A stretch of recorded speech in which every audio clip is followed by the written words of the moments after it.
Would like to call the school board organizational meeting January 4th, 2018 to order. Please, Barb, would you please call the roll? Certainly. Acting Board Chair Hepner. Here.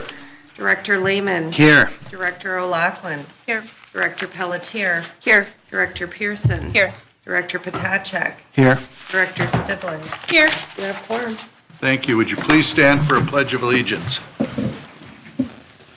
I pledge Allegiance to the flag of the United States of America and to the republic for which it stands, one nation, under God, indivisible, with liberty and justice for all.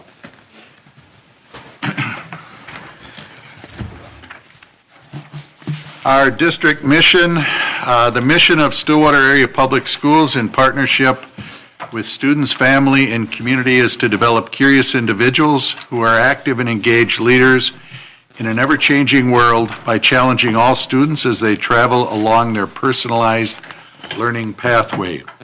Mr. Lehman, would you read our school board goals? Certainly, thank you. As board members, we are morally and legally responsible for an equitable and quality education for each and every student in our district.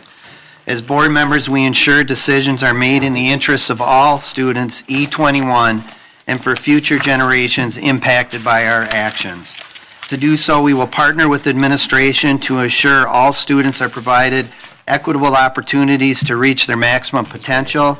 We will participate in efforts that support student and community engagement. We will direct district efforts to develop a balanced budget for 2017-18, and we will exercise effective self-governance. Thank you. Could I get a motion to approve the agenda?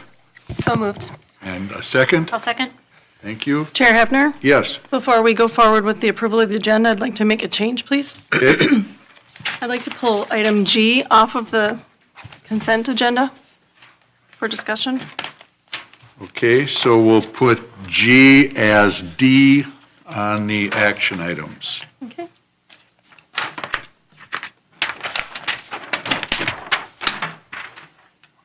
Could I get a motion to approve the agenda as amended? So moved. And a second? I'll second. All in favor signify by saying aye and raising your hand. Aye? Aye. Opposed? Okay. This is our board organizational meeting. Our nomination process is the following. One board member nominates a candidate for office. A member can nominate him or herself. A second must follow. If there is no second, the nomination fails. The chair will ask the nominee if they accept the nomination. The chair will ask 3 times if there are any other nominations. A vote is then taken if there are no other nominations. We will have a paper ballot if there is more than one person nominated for the office. Each board member would vote for one candidate and sign his or her ballot. The votes of each board member would be read and the winning candidate announced. Votes of each board member would be recorded in the minutes of the meeting. And according to Robert's rules, a person can abstain from voting but needs to write this on his or her ballot. So with that, we will first elect a chairperson, and I would like to nominate Tom Lehman for that. Could I get a second? Does he have to, I'm sorry. I think you get the second first, and Okay. then he's got to do the second must follow. The chair will then ask the nominee if they accept. Sorry. I'll second. Okay, Paula, do you accept the nomination? I do. Okay. Are there any other nominees for chair? Yes, Director Potacek, I would like to nominate Shelley Pearson. is there a second? I'll second. Okay. Shelley, would you accept the nomination? Yes, thank you. Are there any other nominations? Are there any other nominations? Are there any other nominations? Okay, I believe we have, everybody's got paper ballots for that. So please make sure you're doing the board chair ballot and vote accordingly.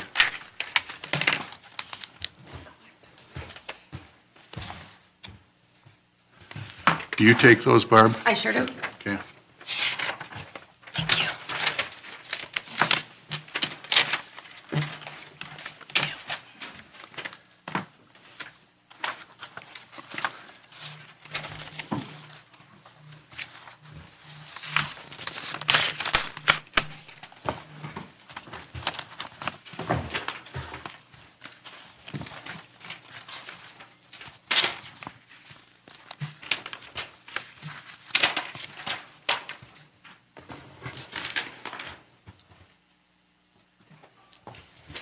Mr. Chair, there are 4 votes for Tom Lehman and 3 for Shelley Pearson.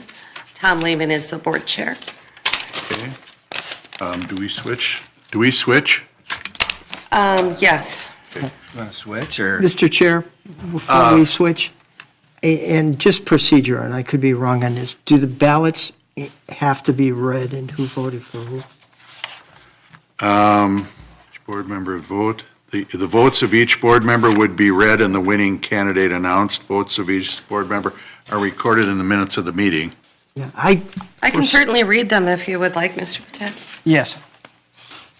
Voting for Shelley Pearson was Shelley Pearson, Mike Potacek, Sarah Stivland.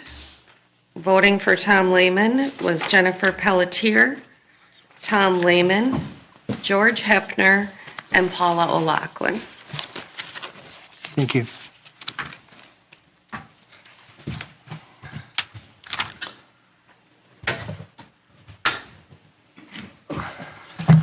Oops.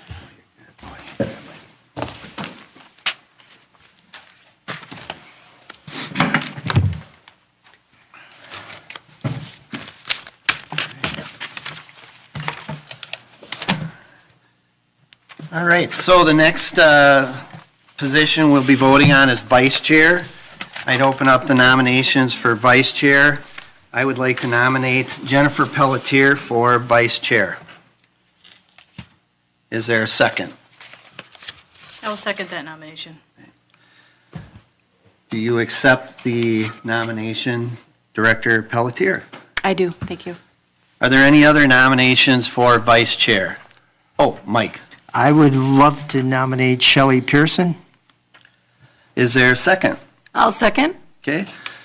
Shelley, would you accept the position of vice chair? Sure.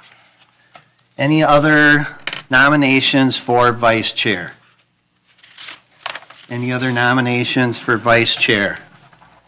Finally, any other nominations for vice chair? Seeing none, we should vote.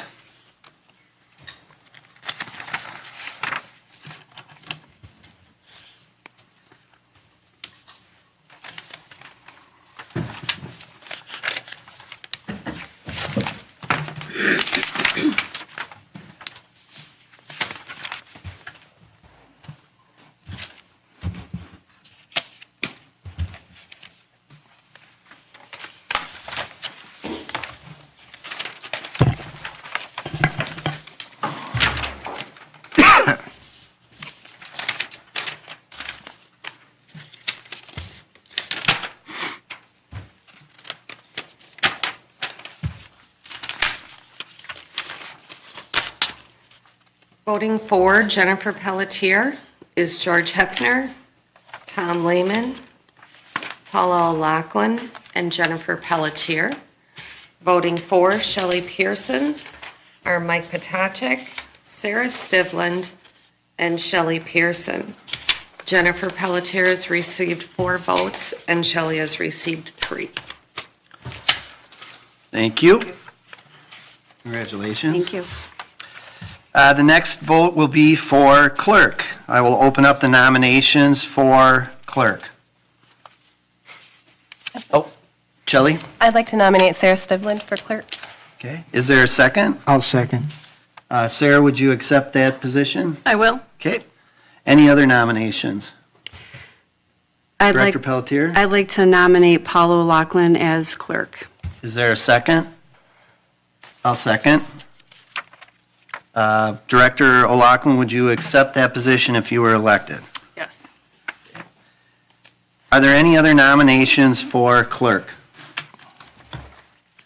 Are there any other nominations for clerk? Finally, are there any other nominations for clerk? All right, if you would vote for clerk.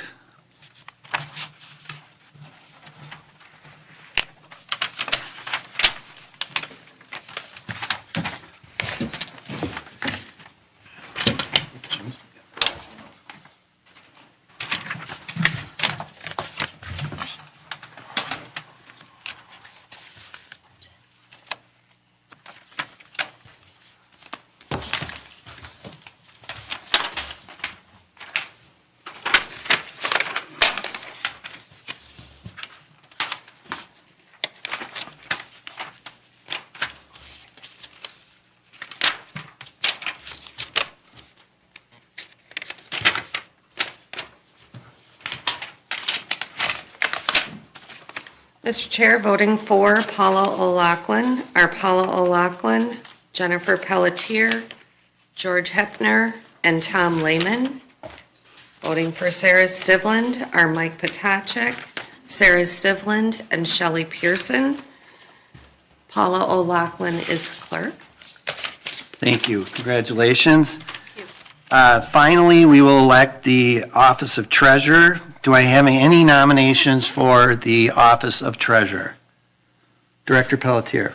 I would like to nominate Shelley Pearson for treasurer. Is there a second? I'll second. Thank you. Shelley, would you accept this position? Yes. All right, any other nominations for treasurer? Any other nominations for treasurer? Finally, any other nominations for treasurer? Seeing none, if you could please vote.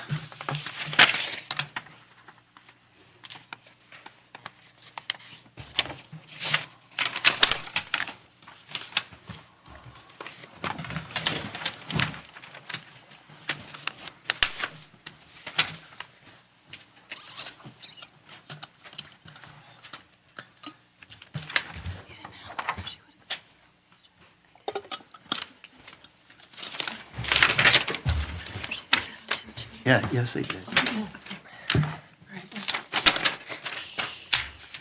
Voting for Shelley Pearson are Paula O'Loughlin, Sarah Stivland, Shelley Pearson, Tom Lehman, Mike Potacek, George Hepner, and Jennifer Pelletier. It is unanimous. Congratulations. Thank you. All right, that concludes the board organization.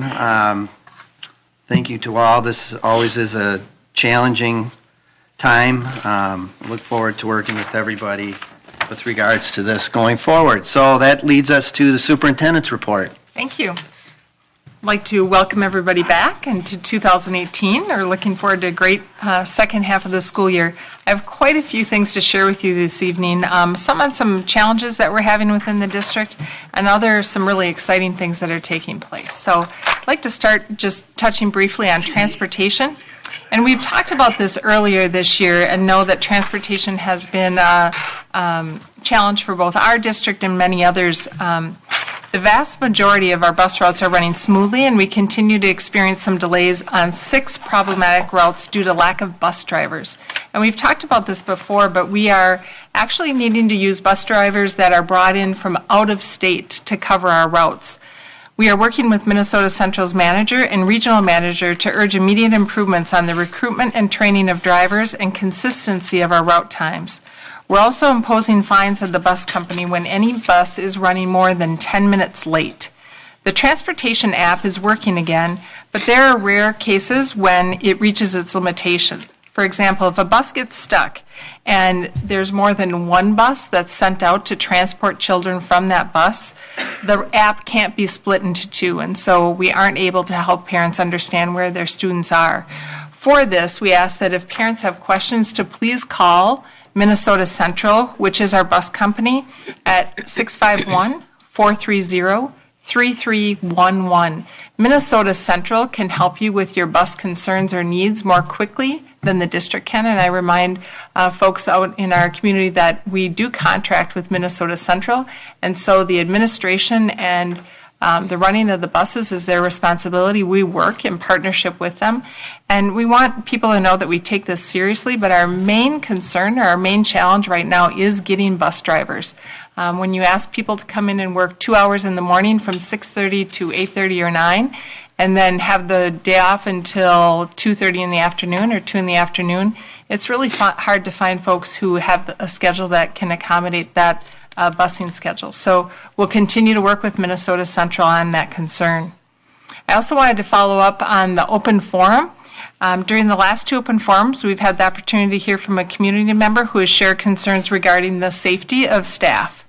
As a follow-up to these concerns, we've met with our team to gather and review our current data regarding student physical altercations with staff. And we found that we, very similar to other school districts, we aren't unique in this, have a small number of students in which physical behaviors are an expected result of an identified disability.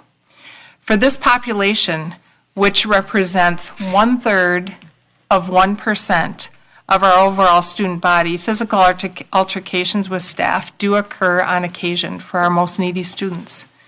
The majority of these students are part of our cluster program specializing in autism spectrum disorders, emotional and behavioral disorders, and developmental cognitive disabilities. Our own staff has shared with us that part of the entrance criteria for these students to enter these cluster programs is that oftentimes physical behaviors are taking place, and it's expected for them as staff. That doesn't mean that we promote or don't care about it. It just means that it is part of what our students and staff experience from time to time. This data doesn't suggest to us that there's a systemic issue. It does, however, bring to light the very real barriers our students face to their learning and the incredible compassion and skill our support staff bring to the classroom for our kids every day. Knowing that staff working with these students are more at risk for physical altercations, we place highly trained staff in these positions and put measures in place to help protect them from harm. All program staff are trained in professional crisis management. You'll hear it referred to as PCM techniques, which help our staff focus on prevention, de-escalation for our students, and safe intervention whenever there are physical behaviors happening for our students.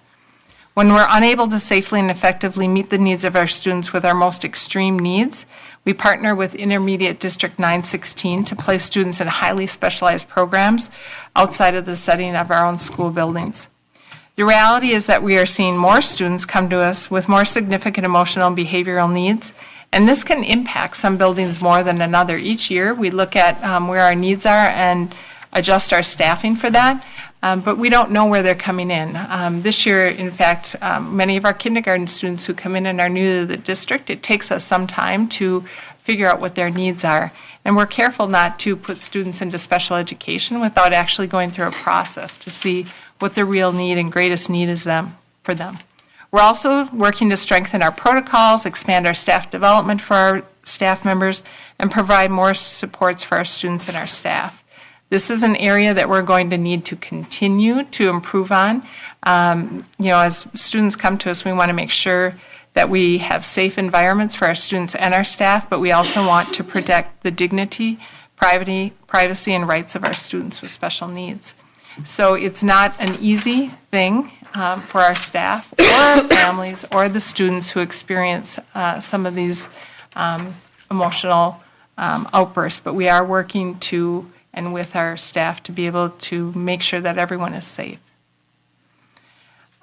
And Paul Lee is here too also with us tonight, just if you would have specific concerns. But I think it really is important to know that our teams are working to address our student needs. And one of the things I think that's hard for people to remember is most of the times these things are unexpected.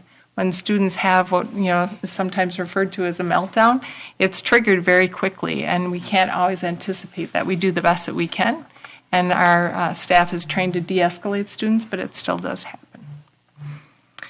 I'd also like to mention our mental health meeting. Our next Community Mental Health Collaborative is going to be held January 16th from 6 to 7:30. We'll be meeting at Oak Glen Golf Course. We'll be sending an invite out to those who have been involved in this work with the location and more details, and we'll also be posting it online.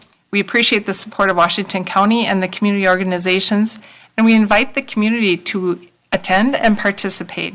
This is very important work for our students and families, and we're grateful to the some. We've had up to 80 people within the community come to some of our meetings together. So we expect a good turnout again on the 16th. I'd also like to bring the community's attention to the Portrait of a Graduate conversations that we've been having. In December, at 2 different engagement sessions, the school board met with members of the community as well as some of our high school students to gather insight to help create a portrait of a graduate for Stillwater area schools. This is an important part of our strategic planning process and is going to help us determine priorities for our next plan moving forward. If you can join us on January 9th and the 23rd, we'll be holding 2 more sessions to gather insight into the experiences that our students should have while they're here in Stillwater schools. Please join us, and again, check our website for various dates, times, and locations if you're interested in coming. We'd encourage you to. The MSBA conference is also coming next week, and we have board members and administration who will be attending the Minnesota School Board Association Winter Conference. George Hepner will be receiving an award for all state school board, and Jennifer Pelletier, Mike Potachik, Paula O'Loughlin, and Sarah Stivlin will be receiving leadership development certificates. Congratulations to everyone for that. We appreciate your efforts. In addition, Bob McDowell will be presenting on developing a culture of innovation to drive 21st century change based on the cohort work that we are doing with the districts of Becker, Austin, Cambridge, Isanti, Minnetonka, and Stillwater. Rachel Larson and I will be sharing a presentation on our social emotional learning framework. Sarah Stivlin and Rob Bach will be showcasing the Pony Flex Time project at the high school. Paula O'Loughlin will be presenting on culturally responsive leadership with her team. So you can see that Stillwater schools will be well represented at the MSBA Leadership Conference. So looking forward to that. As the board discusses working groups for next year, I'd like to recommend that you consider adding a community engagement working group to work with Carissa Keister on planning the engagement opportunities as we move forward with our strategic planning. It would be very helpful for administration if we had 3 of you committed to doing that work and planning what those engagement opportunities will look like and helping with that. So we'd like you to consider that. And then finally, this Saturday, I'd like to invite everyone to come join us on Saturday at the high school from 1 to 5 p.m. Many of you know that it is our Da Vinci Fest, which is a one-of-a-kind science and art extravaganza. And I brought for you, when I was looking up, we've heard from Bev Petrie and others about this amazing experience for our kids, but I'll read to you just a quick little spoiler. This year's Da Vinci Fest, Saturday, January 6th, is going to be out of this world. Delve into droids, visit the stars, screen print, simulate a tornado, observe a Native American story walk, explore films and podcasting, raptors, and styrofoam-eating mealworms. Sound like fun? You can lie on a bed of nails or listen to poems and improv. The 3M Wizards and Curio Dance will perform, and it's all free. Please make plans to join in and experience the wonder from 1 to 5 at Stillwater Area High School. There are going to be just a number of amazing things, and we've heard Bev Petrie and the Partnership Plan Board share about the plans for this year's festival. It sounds really amazing, and I know some of the board members might be commenting on it also, but we'd really encourage you to take some time this Saturday, get out of the cold, and come to Da Vinci Fest. Thank you, Superintendent Pontrelli. Next is the introductory items. The first is the student report, and it's all yours, Annabelle. All me. All right. Good evening. My name is Annabelle Gregg, and I'll be speaking on behalf of Student Council tonight. Stillwater Area High School finds itself in a standstill as finals quickly approach. Students seem to be focused and engaged as our days in first semester dwindle. Second semester schedules were released today. Students were very excited and ready for a change in pace that second semester is sure to capitalize on. Coffee House, which occurred before winter break, was an astounding success. We raised money for Kids Tales, which is a nonprofit that was started by an 11-year-old, which aims to provide creative writing courses and camps for those who may not be provided with such opportunities. There will be another coffee house in the spring if you are not able to make it to the winter one. In regards to sports, winter athletes are looking strong. Both of the hockey teams have games tonight, and the gymnastics team, boys swim and dive teams have meets tonight as well. Games and meets will continue throughout the week and into the weekend. You can check www.goponies.org for full details on those activities.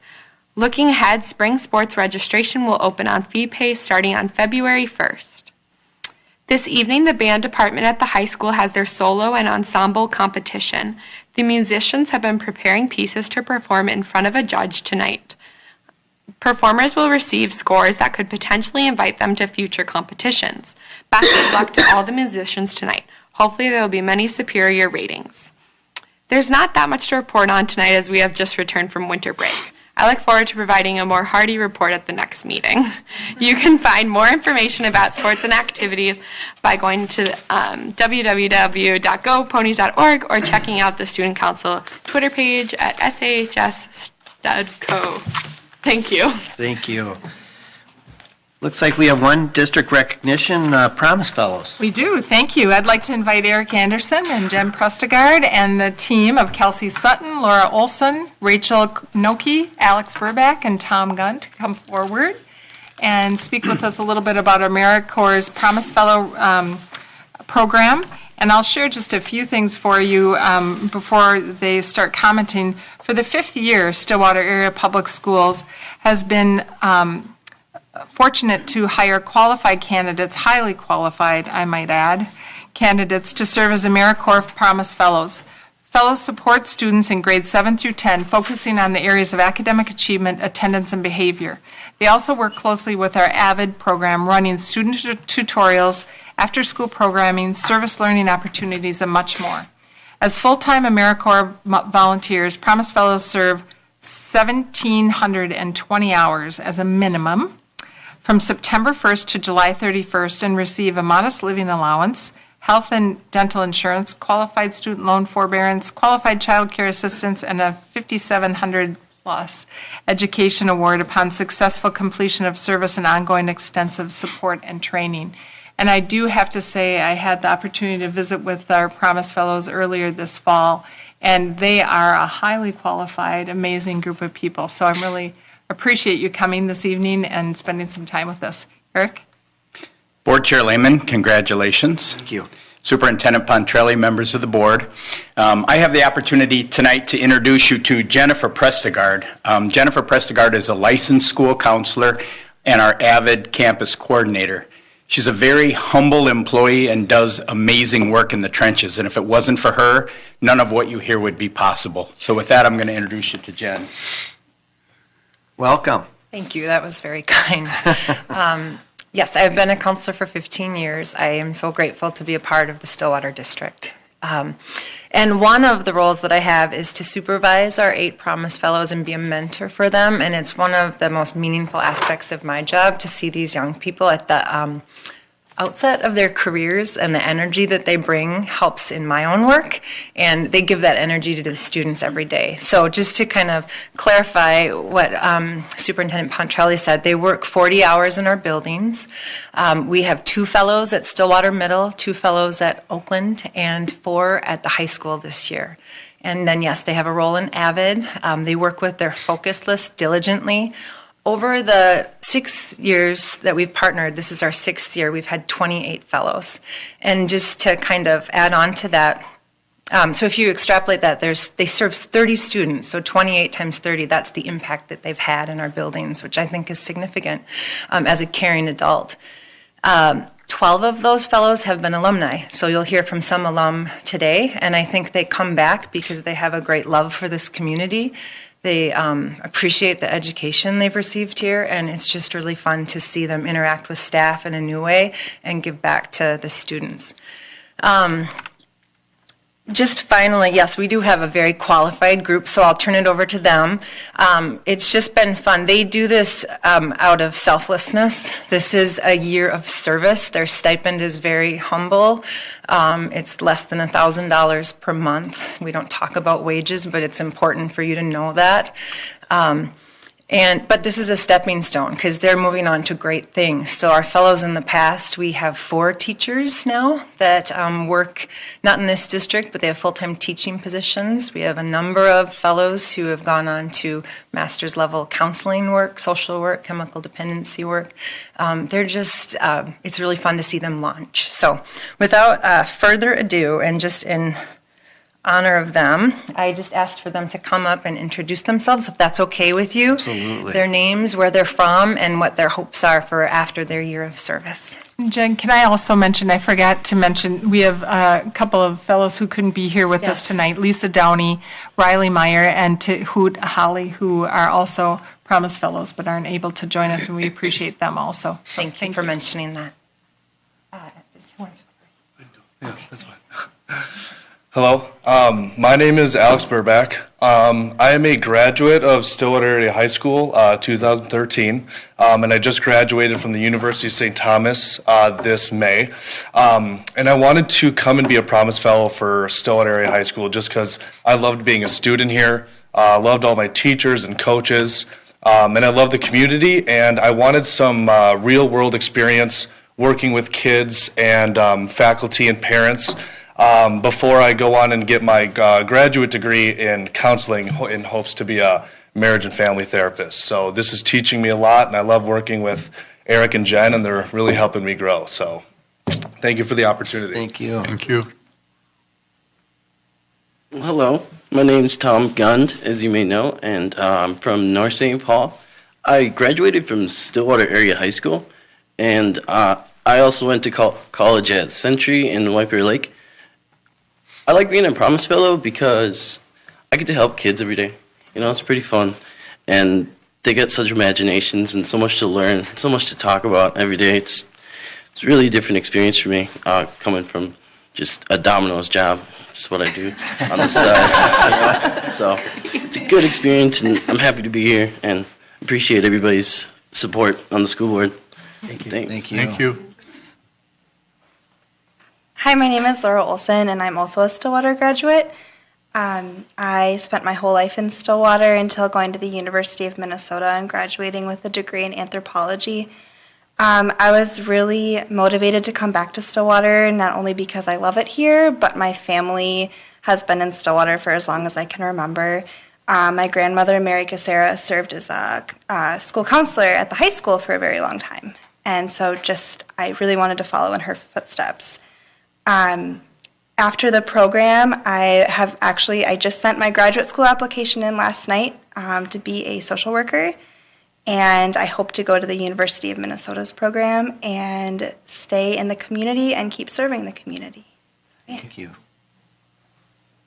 Hi, good evening. My name is Rachel Kanoki. I did not graduate from Stillwater, but just across the river in Hudson in 2012. I did my undergraduate work at UW-Madison, and I received a degree in Human Development and Family Studies with the focus in global health. It's kind of a mouthful.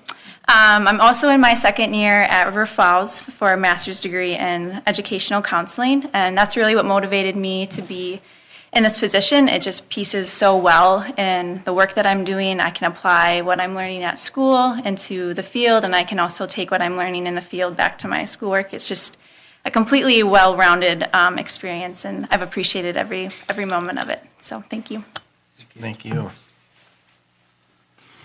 Hi, I'm Kelsey Sutton. I grew up in Princeton, Minnesota. Went to high school there. I got my English degree and my creative writing degree at Bemidji State University. I'm currently enrolled in the graduate program at Hamline University. I'm actually a second-year Promise Fellow. So I returned for a variety of reasons. One of them was Jen and Eric and Annie. They're probably the best supervisors I've ever experienced. And mostly the second reason is the kids. I adore those little stinkers. And so I just couldn't leave them. So that's why I came back. And it's also very rewarding work. That's also why I came, because I worked at a waxing salon before this, so I wanted to make a difference. And it's also helping me along my own path. I want to gain some mentorship, tutoring, teaching experience before I graduate from Hamline in hopes of being a professor. So this is another piece of the puzzle, and I love it. Thank you. Thanks, Thank you. Thank you. Anybody have any questions or comments? I just happened to be reading a book that I think you all might be interested in. It's called Reading with Patrick. If you get a chance, I get it through the library because I'm cheap, but you could probably buy it relatively cheaply yourself. But Reading with Patrick, I think you would all find it very interesting. Thank you. Yeah, thank you very much. Every year, it's great to meet new people. For me, I don't know if I'm getting older or been on the board too long, but I'm starting to hear people who have not had you as a teacher. So that's probably a positive. I guess we have some certificates. Yes. Oh, thank you.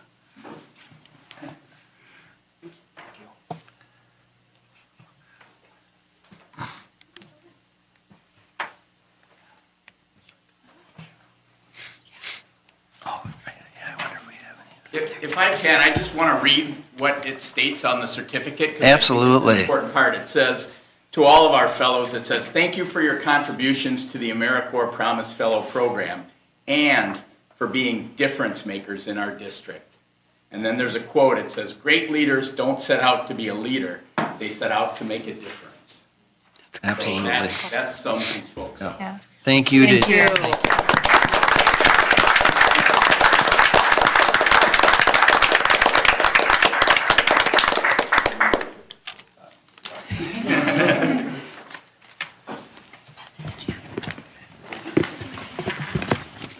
All right, the next thing on the agenda is the open forum, and I'm not sure if we have anybody. There is one speaker tonight. It's Carl. Okay. I'll read our open forum requirements. If you wish to speak to the school board, you'll be able to do so at the start of the school board meeting during open forum. You may sign in only for yourself, not other individuals or groups, or only in person. After you address the board, you will be asked, please leave the podium. Stillwater Area School District welcomes input from citizens as community involvement fosters better decision-making and improved learning experiences for all students. While comments and questions are welcome during open forum, the law prohibits the board from discussing concerns about individual employees or students in a public meeting. We will stop the proceedings immediately if an employee or student privacy issue are raised and direct the speaker to forward comments regarding individual employees or students to the superintendent. Because we are modeling civil discourse for our community, speakers must present their testimony in a respectful manner. Vulgarity, character attacks, malice, or specific complaints identifying staff or students by name or implication will not be permitted. The board will not deliberate, discuss, or engage in conversation with the speakers during open forum. However, the board may ask administration to review the concerns presented. With that, we have one speaker tonight, Carl Blondin.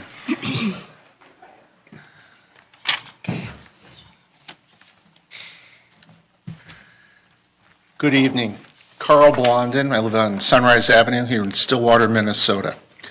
Unfortunately, I missed last month's Truth in Taxation meeting, so I'll take a moment to talk about money. Taxes are $15 million too high, and that is the cost of the stadium upgrades, the artificial turf, and the Magic Pony Center. At the time the bond was passed, one former board member rationalized the Pony Center as well. She's heard from people who thought it'd be nice to have indoor toilets at high school football games. Let me suggest to this board that if this district cannot afford language labs at the middle school and high school, if it cannot afford an electron microscope, we cannot afford indoor toilets for middle-aged football fans. This board needs to show more discipline. Twice I have already suggested that there should be a capital campaign to replace the AstroTurf. If the sports lobby does not put that in place, you're going to be asked to take $1.5 or $2 million perhaps out of the general fund, which could go towards teachers, or perhaps out of the capital fund, which could be used for insulation, new windows, windmills, solar panels, something to drive down operations and maintenance cost.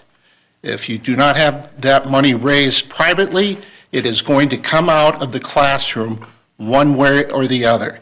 I think it's time you started to work on that so the money is not taken away from our students. Secondly, I'd like to compliment the board on settling the lawsuit with 834 Voice. Obviously, 834 Voice's case was completely without merit, as Judge O'Fallon found. You certainly could have wanted to go on to trial, but I understand why you did. It was a prudent decision. 834 Voice is a fake corporation. They did not follow the law on that. When I last checked with the Internal Revenue Service, they hadn't even filed taxes. It's just a collection of individuals who maliciously prosecuted this district for crass political purposes. What is perhaps most disappointing about their behavior has been their unfair, false, and defamatory claims against one of our district employees. Mr. Potachik, you helped raise funds for that organization. You take some responsibility for their actions. I want to see you support our employees. It is unfair. What a gentleman would do would step forward and defend our employee against these false and malicious attacks. No employee of our district deserves to be treated the way 834 Voice treated them. Thank you. Thank you. All right, we're on to the consent items. For the general public, consent items are items that are of routine nature. We do not really discuss them. A board member may ask that they be removed, which they have in this case, which we'll move under to an action item. The items on the consent agenda for tonight are the minutes of the December 14th, 2017 school board meeting, the disbursements registered December 7th through the 18th, 2017, the human resource personnel report, designate the official publication, designate district depositories and major account banks, resolution authorizing use of facsimile signatures, resolution authorizing administration to develop specification and solicit bids, resolution authorizing the executive director of finance and operations and supervisor of financial services to make electronic fund transfers, and a field trip for one advisor, 2 chaperones, and approximately 15 students to attend the National Scholastic Press Association Journalism Education Association Convention in San Francisco, California, April 11th through the 15th, 2018. Could I have a motion to approve those consent items? So moved. Is there a second? I'll second. Okay. Did you get that, Barb? I did, thank you. All those in favor signify by saying aye and raising your hand. Aye. Aye. Opposed? Thank you very much. Next, we're on to reports. The first report is the school board committee assignment and working groups for 2018. As you may recall from the last time, there are certain board member assignments, school board representatives. We have representatives to Association of Metropolitan School District, the Community Education Advisory Council, Equity Alliance Minnesota, Minnesota State High School League, Northeast Metro 916 Partnership Plan, and the Schools for Equity and Education are the school board representatives, and the subcommittees are Finance and Operations, Legislative, Personnel, and Policy. What I would ask you to do is, with Director Pelletier's help, if you could send to both myself, we will look for putting people into those various committees and board representatives. I would indicate that I would like to keep all of them open for anyone who wants to do it.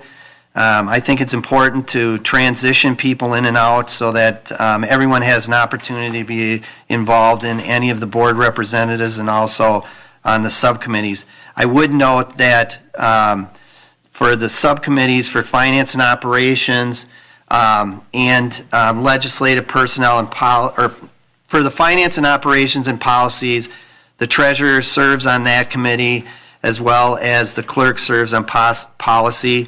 And Denise, Superintendent Pontrelli reminds me we also want to have a subcommittee for the community engagement working group. So if you can indicate if you're interested in that, and it sounds like you're looking for 3 members for that one as well. So what I'd ask you to do is send that. I would like to get those done by the next board meeting so that we can get those up and running. So that would be the process. Is there any questions?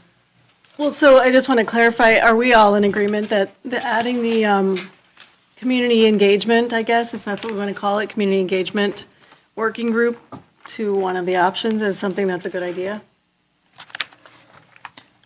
I would support that. The one thing I think might be nice for us to talk about a little bit is the mission of that group or the purpose of that group.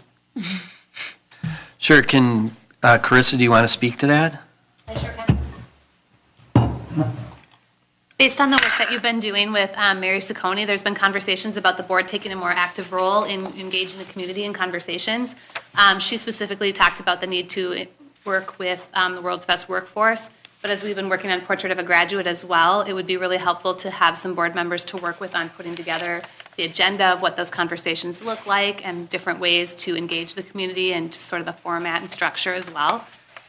So the goal really is about getting the board to help us connect with the community following that process that Mary Ciccone has identified during some of your working sessions. I'd like to see the, not to put stuff on the policy group's plate, but maybe they could come up with, I think we've got the other working groups identified in policy, and so I think maybe to have the policy group work on coming up with, here's what we think community engagement should do or should be about, and bring that back to the full board.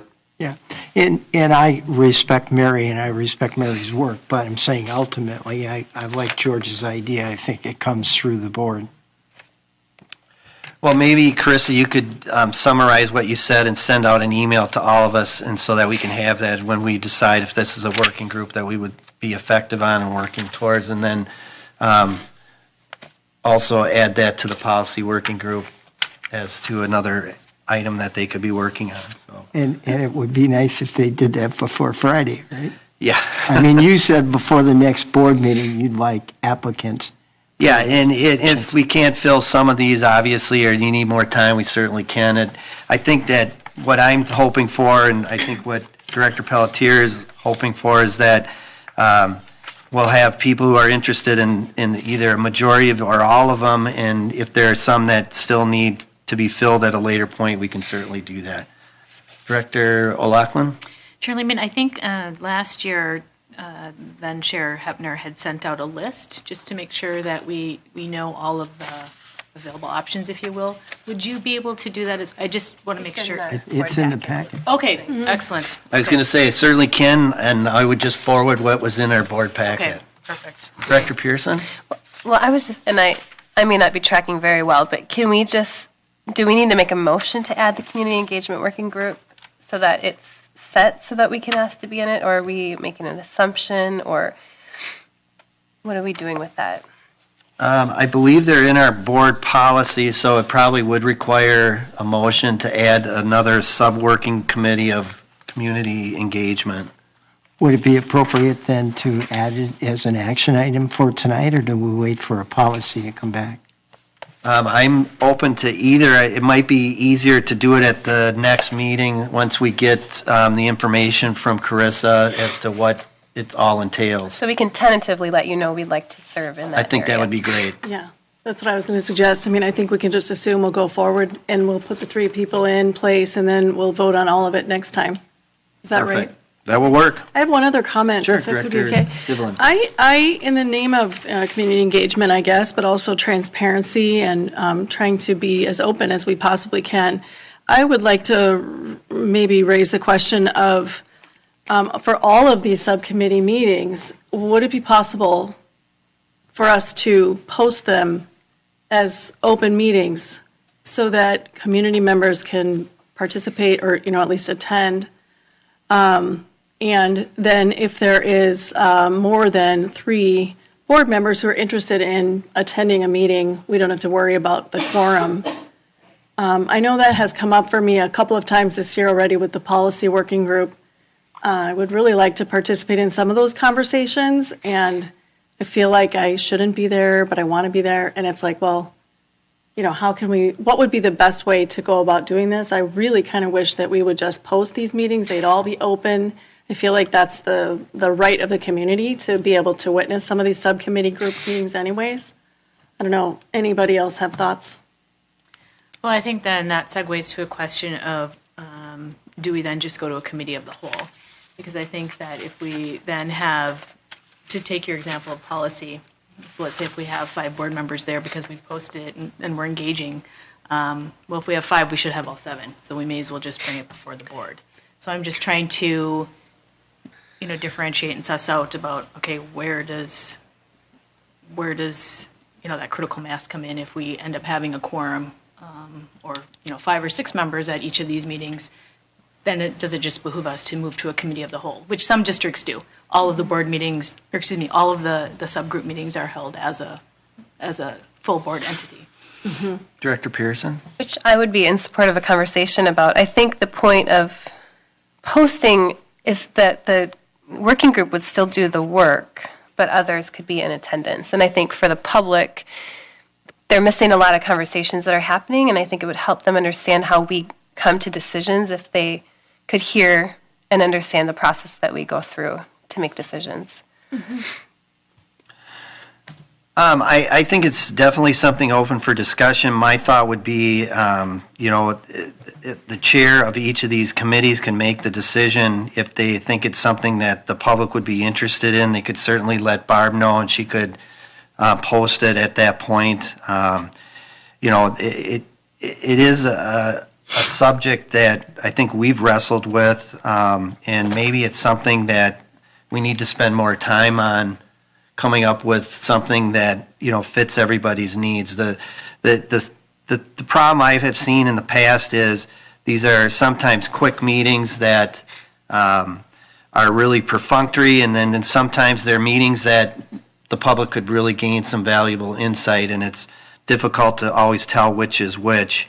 And then there's also some that are closed because of the nature of what's being conducted or discussed. So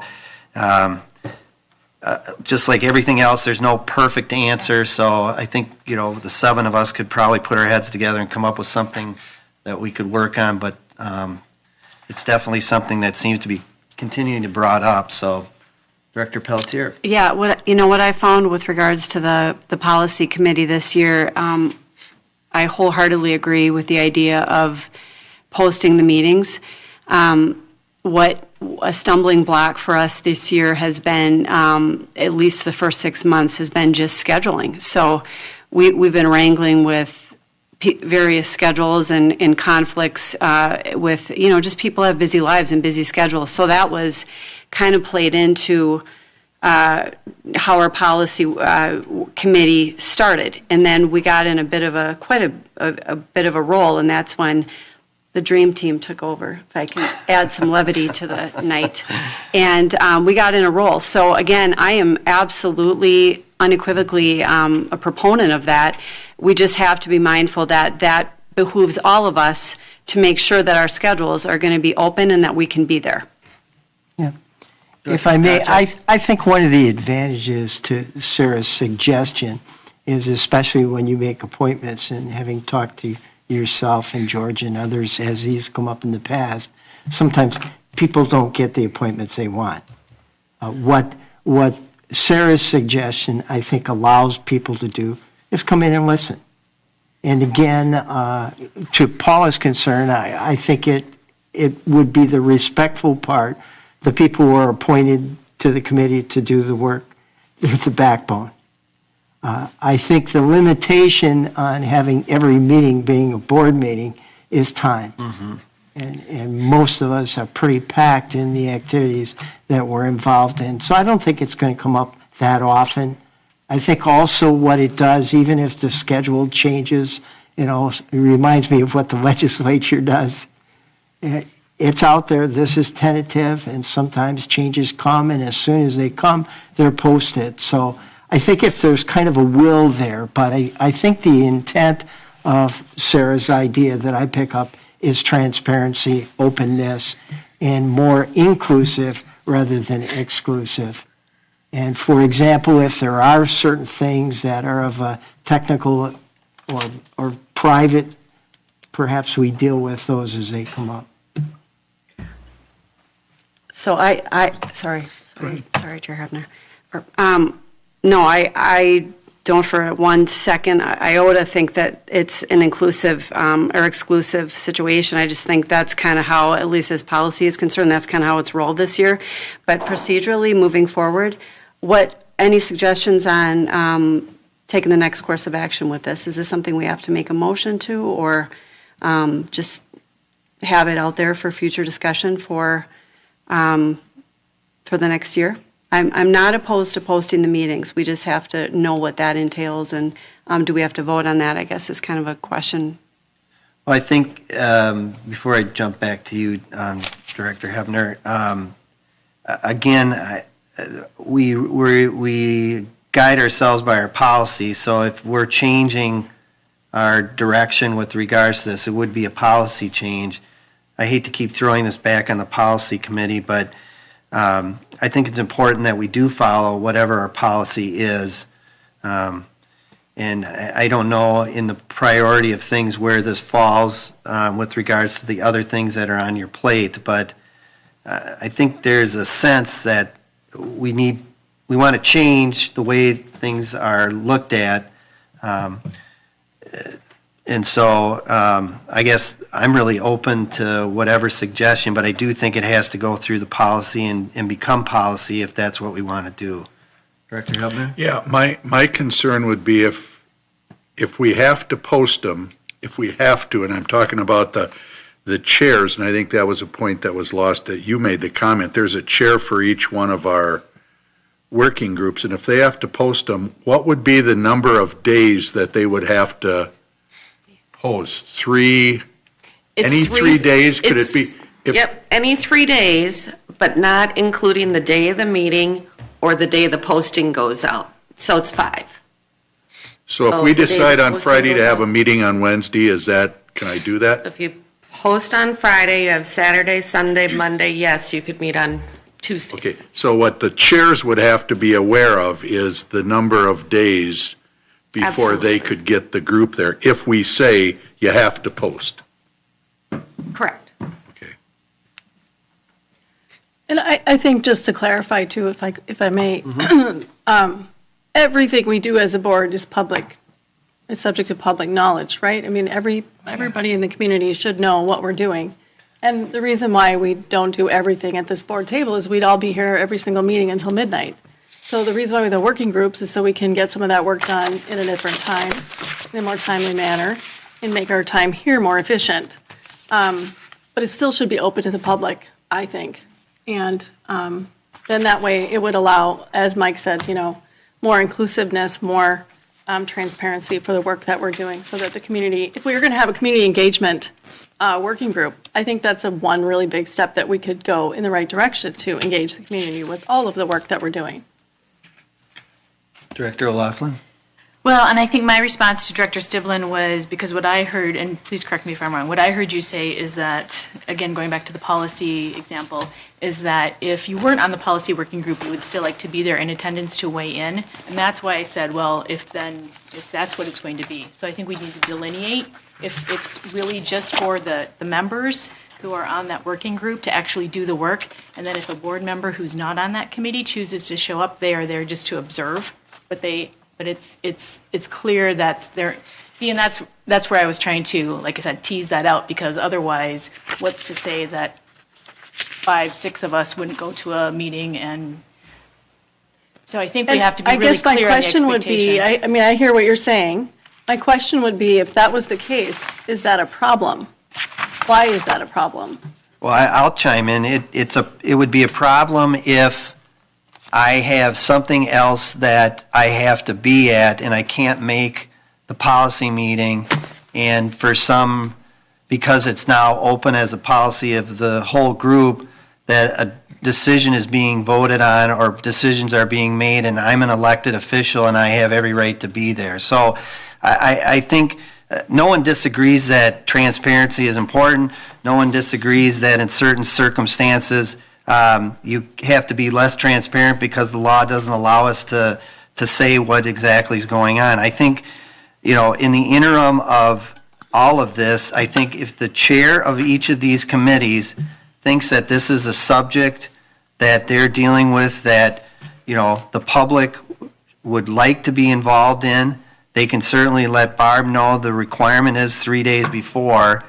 But going forward, if there is a change with regards to how we want to operate with regards to these committees, and that everyone should have the opportunity to be there to participate, that's a change that we would all have to agree on.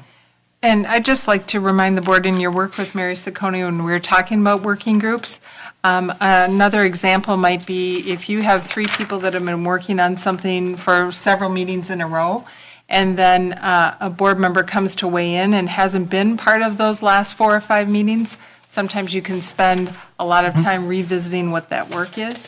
And I think that's, Sarah, not to say that input and hearing isn't important, but just to keep that in mind, because if you've been doing all that work and then all of a sudden it's like, well, we've already discussed that. So just keep that in mind. But it seems to me, ultimately, at least the first attempt at this probably is on the policy committee. I think so, Mike. Because what we've put out, your ideas, our ideas collectively tonight, at least as a starting point. And again, I always shy a little bit to the majority of the committee rather than just the chair. And I say that as a chair. Yeah, no, I just think there's always a need to have the go-to person to ultimately make the decision. But, I think that, this seems to be a topic that the policy committee should tackle sooner rather than later as to how we should go forward with the sub-working committees and the idea of, making sure everyone has an opportunity to be involved and hear how things are done. Again, subcommittees are not to make decisions because those come back to the board, but I agree with you that there are some times when things come up at the board meeting that we tend to try to say, well, we talked about it at our subcommittee, which if you weren't there and you weren't involved in it, it becomes meaningless for you to try to understand why we're asked to make this decision. So good luck to the policy committee, and I look forward to getting all of you wanting to be on that committee. So, well, we've got one already. Yeah, one already. Mr. Hepner to be chair of policy. It's done. We already have a chair of policy. All right, the next is the school board goals for 2018. And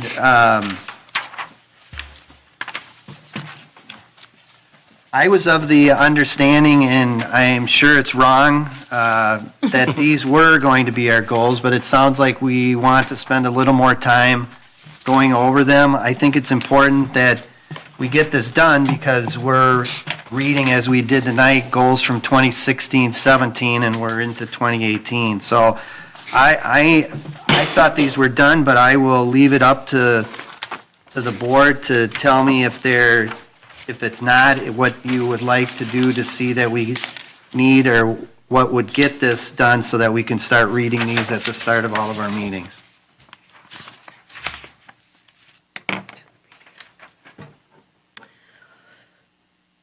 Okay. Director Sivelin? I'll start. I think these are basically pretty good. I have a concern about the beginning of, as board members, we are morally and legally responsible to provide an equitable and quality education. That sentence to me is not clear, and it's not clear, and it has too many words. I would like to make it more clear and more, efficient use of language. Well, do you think it's unreasonable that I were to say that we should shoot to have these adopted at the next board meeting, and that if anyone has issues that they submit it to me so that I can refine them and get them out to you with regards to any questions or concerns. So I guess that's the question I have for this as kind of procedural is, if these are going to be something we vote on and adopt, how are we supposed to discuss them, in a way that is procedurally correct? Yeah. Well, we can do it at a through board email? meeting. The reason I thought these were adopted is because that's what we had been working on with Mary, and that this is what was synthesized after the numerous discussions that we had relative to that. If anyone thinks that there are substantive changes, then I would say we need to have this discussed at a board meeting. If it's grammatical, shrinking things down, less words, I don't know, and I again defer to the group if that needs to be brought before the whole board versus, me sending out saying, are you comfortable with eliminating these words to make this more clear and concise? But I do see a distinction if it's that substantively we're not comfortable with these, then we need to have further discussion. If it's grammatical, those kind of things, I don't think that there would be a need, but I will defer to the board for that. Yeah. Director Potacek? Thank you, Chair. First of all, what I would like to see, and there are a number of areas, and I can give you some specific questions that I have over interpretation, is what I would like us to see is these are a step, I think, in the right direction. What I'd like to see is more simplicity, more clarity. There are certain words that, to me, I always say, why is that in there? And words like morally, I like to believe that all 7 members of this board are very moral. I'm not sure we have to underline that or put that as suspect. Another typical kind of word, especially when you're talking about SMART goals, goals that are specific, measurable, relevant, and timely, is how do we measure these? How are we going to know when we're there? And so, for example, again, another word, and there are others, and I don't mean to monopolize here, but if you go to Goal 2, where it talks about a high level of integrity, is, boy, what's the test of integrity? Those kind of things, I'm saying, let's add clarity, and especially some times I think less words, as I think George supports, says more than when you try to put all the qualifiers in there in all the situations. So I go back to what you just said. I would like to see a discussion. Now, whether that discussion first occurs at the policy committee level and they bring in a tentative copy of those, or whether it's the board as a whole, either one of those I would be comfortable with. I guess what I'm thinking, I think it has to be at the board level, and I'm thinking maybe we need to find some time to continue the discussion with Mary Ciccone and really just hammer these out. Yeah. And again, I respect Mary, but I think, and I can't speak for her, but ultimately, there are goals. Yep, and I don't disagree. I think she can guide us and help us, but yeah, this would be a discussion with all of us, again, in one of those morning meetings that, and I'll ask Denise to circulate something, setting something up in the very near future. Director O'Loughlin? No, and I just wanted to speak to Director Stivlin's comment, just because I remember the origins of that first comment. That comes right from our oath of office, and so I just wanted to provide some context for that. And I feel personally very strongly that there needs to be something in here. Talking about the priority and the responsibility that we have to ensure equity. I think that's not only a statewide conversation, but it's the heart of not only Reimagine Minnesota and ESSA and World's Best Workforce, but I feel that if it's somewhere in there, it needs to be reflected that we're going to be committed to that as a district. Denise will circulate something. I would ask the board members to take this and be ready to discuss so that we can really finalize this and not have this linger, because I do think it is important that we read these at the start of every meeting, because it does shape and guide us as we proceed. So with that, I will move on to... Can I just ask really quickly? I'm sorry. So are we saying we will be prepared to vote on these at our next meeting if we can set up something with Mary before then, or? I doubt that will happen. I would say what I would like to do is have a meeting with Mary, and then at the end of that meeting, that we would, whatever the next board meeting would be, that we would adopt it. Okay. So if we do want to make suggestions, is that not something we should send through email, or is that? I guess what I'm saying is that from what I'm hearing is we're going to have a meeting with Mary, and with the caveat that these are our board goals, but that if you could now come ready to discuss that so we can really use our time efficiently, be ready to discuss how you want to draft these going forward so that at the end of that meeting, the next board meeting, we would adopt them. I think that's a great idea, because I think we had planned on having a final discussion with Mary, and then we changed it to a finance discussion. And so I feel like there is a little bit of an unfinished business. Perfect, yep. Her. So maybe we can get that complete. Director Hepner. And I would say, based on what we've turned in over the previous 3 or 4 months, I think we agree on these 3 goals, and I'm hoping that what we're doing is just getting rid of some excess language in here, and we're shortening these up. We aren't going to start over again with 2 or 3 new goals that aren't part of this, because we all took part in getting goal 1, 2, and 3 to where it is right now. And so hopefully we agree that we may need to clear up some of the language, but that these are the 3 goals that we have talked about, as I say, the past 3 months, and we should be able to, in a relatively short period of time, come to an agreement on what we need to do. George is always in agreement on what's short and what's long. What I would say, I agree with you in terms of the 3 goals, but I also think we should look at the preamble as well. I'm very willing to look at the preamble. That's not a goal. I think it's important that it be said, but I don't think that needs as much time as the 3 goals do. Great. Thank you for that discussion. The next item is the action issitems, and we have 4 action items. The first will be to establish the 2018 calendar of meetings. You've all had an opportunity to look at that. I don't know what, there's a lot of discussion on it, so I'm just going to ask for a motion to approve the 2018 school board meeting calendar. If I get a second, then we can have some discussion. Otherwise, I'd like to just vote on that and move on. So could I have a motion to approve the 2018 school board meeting calendar? So moved. Thank you. Is there a second? I'll second. Is there any discussion? I love it. Perfect. All right, seeing none, I'll ask for a vote. All those in favor, please raise your hand and signify by saying aye. Aye. Opposed? That motion carries. The next item is establish the 2018 board member salaries.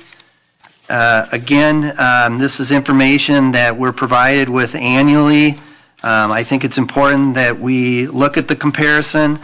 I think it's important for the public to realize that even though we do receive compensation for this, we spend a lot of time in meetings as well as dealing with items on the school board. Relative to whether or not this compensation is commensurate with the amount of time we put into this is an individual decision. With that said, is anyone interested in moving up or down the board member salaries? Otherwise, I'll entertain a motion to keep the salaries as they were and have previously been. Director Potacek. Also move. All right. Is there a second? Second. Second. Any discussion? Director Hepner. In the interest of transparency, I think it's important for the community to know that our salaries are about, across the board, about $500 less than the average of other salaries. which range in the case of the board chair from $7,200 down to about $4,900. And I think the director's salary difference is about the same as well, but I think it's important for folks to know that we're not to the average of where our comparable districts are. Thank you for sharing that. Any other discussion? Director Pearson? I just had a question as I looked through some of the comparisons, and then I contacted a few other board members from our comparisons that a lot of them reimburse for parking and some for mileage when they attend conferences, and just wanted to know if that's something we could talk about doing. It is, and I don't think it's that often that we go, but for MSBA annual conference and things like that, there is sometimes a decent sized parking cost. Yeah, I don't disagree. I think, we could certainly add that, as part of the compensation, we would be reimbursed for parking and mileage to, school board sanctioned functions. If anyone wants to add that to this motion, I'm certainly. I'd be favored in that because Okay. it's a reimbursement. And I think we had a Of second. expenditures. Are you comfortable with adding that? Sure. Here? Sure. Okay. Plus, and I think as it plays out, in many cases, board members do ride together. And so True. I think when you add up the total number of dollars, et cetera, it's pretty minor. We're very judicious. Yes. Frugal. Prudent, I like that. All right, any other discussion? With that, I'll call for a vote. All those in favor of the motion as stated signify by saying aye and raising your hand. Aye. Aye. All those opposed? Motion carries.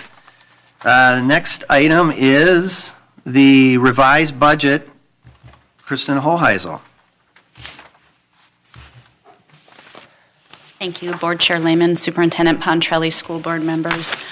December 1st, I had provided the school board with a draft copy of the entire revised budget report, and then presented that information formally at a board business meeting on December 14th.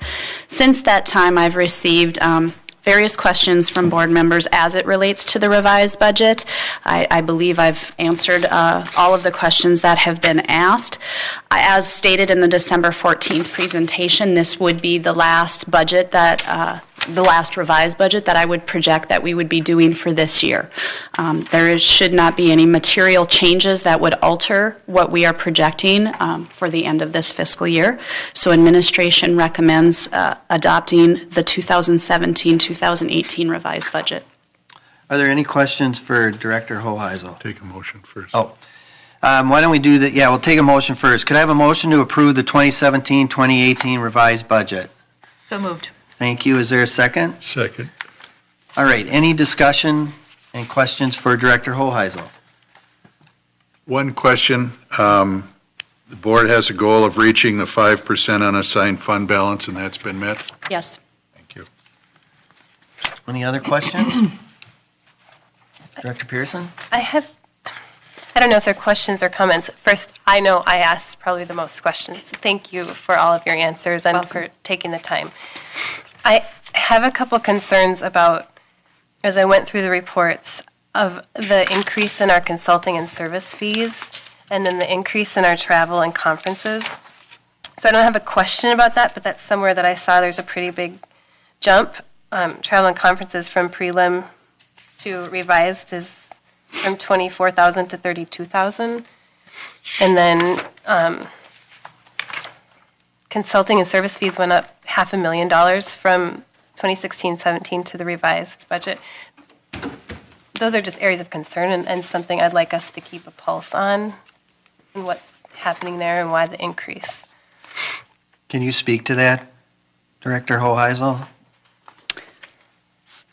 I can speak to it in generalities. That'd be great. Sometimes when we see an increase in those particular line items, and I notice at least in a quick glance when looking at the 305, the consulting fees for services, there is nothing in the notes as far as indicating why the increase.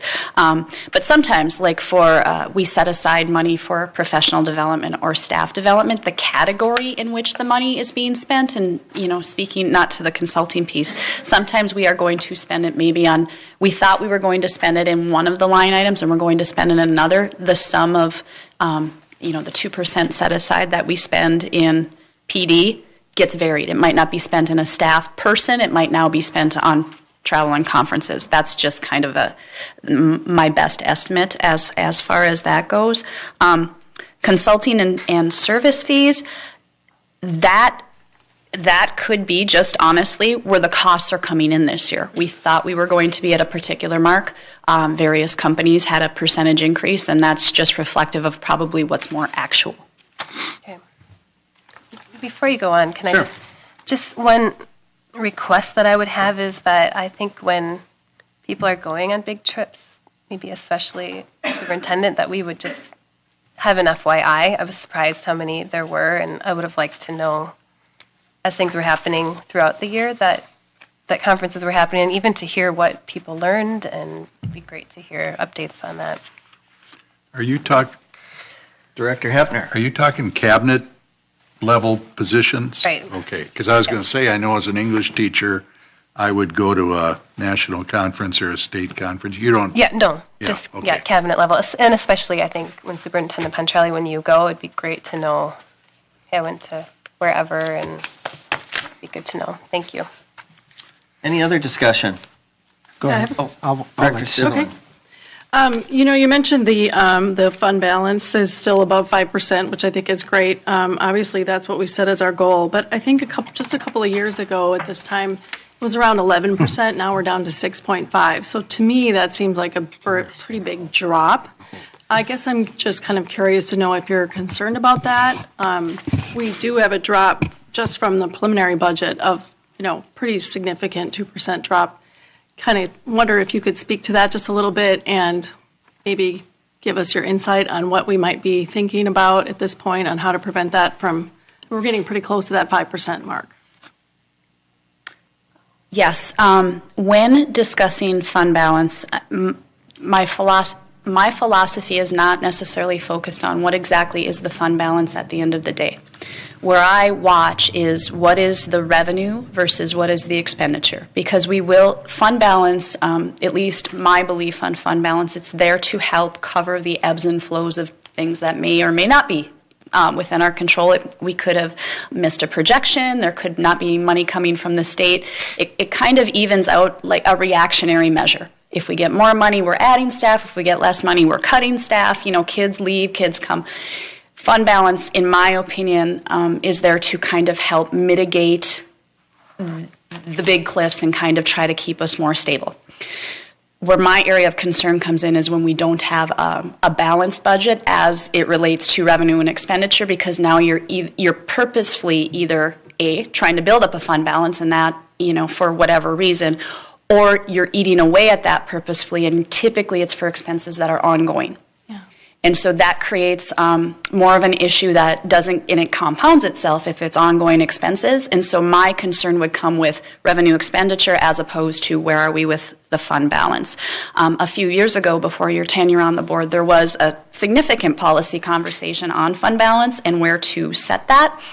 The board had said that the line was 5% because we had achieved higher.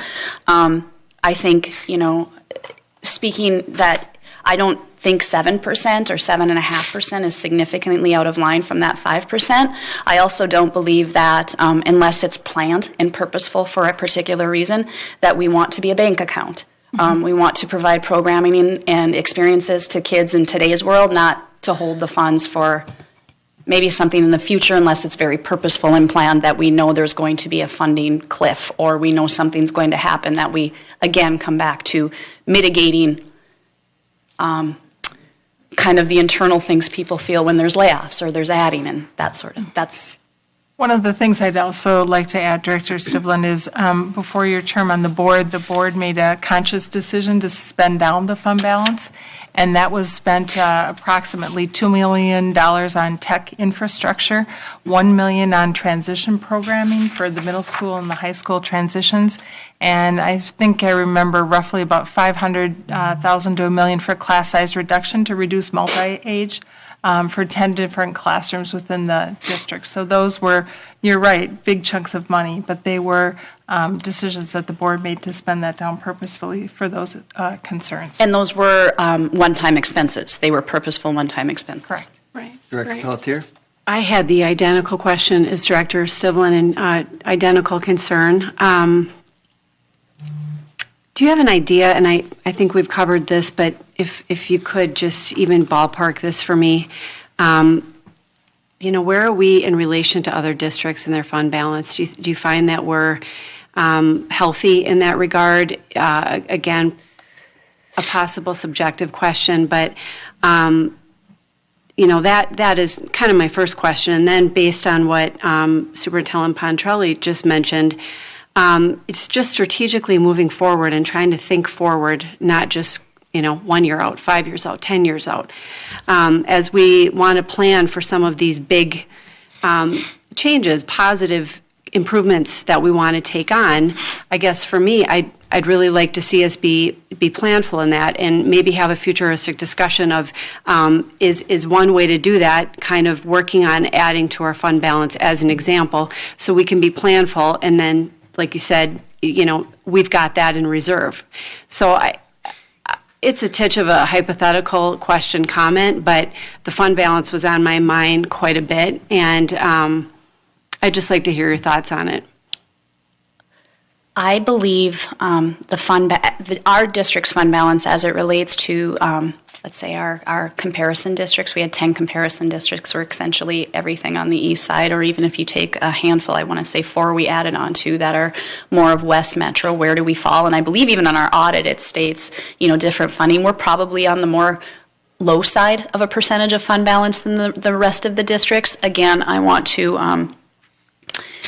acknowledge the significant conversation that a prior board had and the reason why they made that decision, but I would say if you were to consider where are we in the average, we're probably on the low end as far as a percentage of fund balance that we try to carry. When looking at, the desirability, the sustainability of any future programming, that is certainly a mechanic that you can use is to purposefully set aside, and the board can take formal action to do so, to say we are going to want this programming in the future and we're going to need it to last for a particular period of time. That is absolutely within your power to even designate. You can always undo that should something happen, but that is an option for the school board to consider. Okay, thank you. Director Potacek? Well, and I think there are a couple other qualifiers, as you're much more aware than I am. I think first you go to the purpose of a fund balance. Right. And one is a rainy day that occurs, the unexpected. Another part of that is cash flow and having it. And I think if you look at like Tom Melcher's comments on fund balances, what's happened recently is fund balances have become smaller. Now, one of the reasons for that is because when the state was delaying payments to districts in order not to have to go out and borrow money to meet check payrolls, boards were tending to keep bigger supplies or bigger fund balance in there. What you've added is kind of a different element, and I think we could do that if we so decided, to make a savings account for some pet project or unforeseen project, but that takes us slightly different. The kind of chart you're talking about for fund balances across the area, where I see that in 916's audit, because they have the fund balances for all those 14 districts. But there's another part of that, and George asked this a couple years ago when Connie Hayes, the superintendent for 916, they carry a much, much bigger fund balance. And the reason they do that is they don't have the power to go out there and levy. And so theirs is a little bit different. But it's a complicated question. Definitely. And many needs. And the other thing is, historically, if you get a legislature taking a look at school districts that have large fund balances, it's very difficult to then go in and argue for 2 or 2.5% when they're saying, well, you've got all this money in reserve, why don't you spend it? I think we need to be real careful about wanting to jack that up. Now, for a particular project, I totally understand. But just for the sake of having a lot of money in a bank account, I think we'd be shooting ourselves in the foot, as some other districts have done by doing that. So we very purposely picked 5% out, I think trying to weigh some of that. So I would hope as our board would discuss changing that 5%, we would be very careful about wanting to jack that up too much unless we had something we were building for.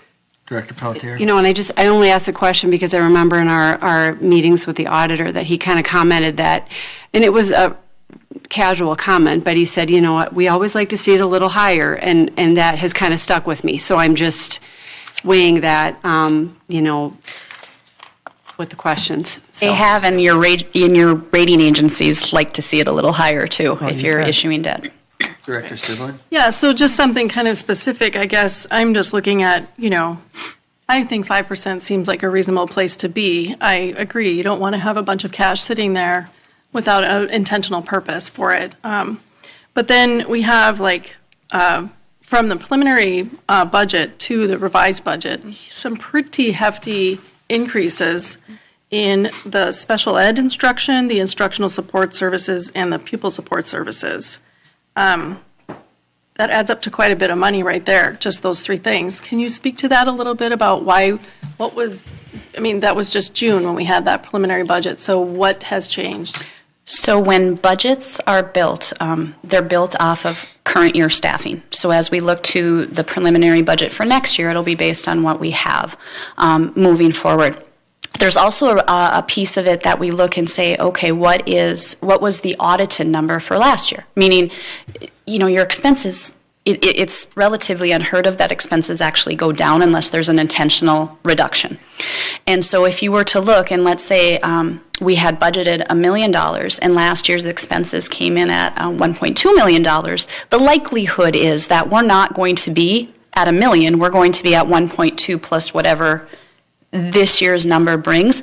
Part of my belief with special ed is that it is actually trying to reflect what actually happened, because again, you were basing it off of maybe numbers that weren't solid to begin with in a preliminary, catching it up to what really happened last year, and now projecting moving forward based on that information and what we know today.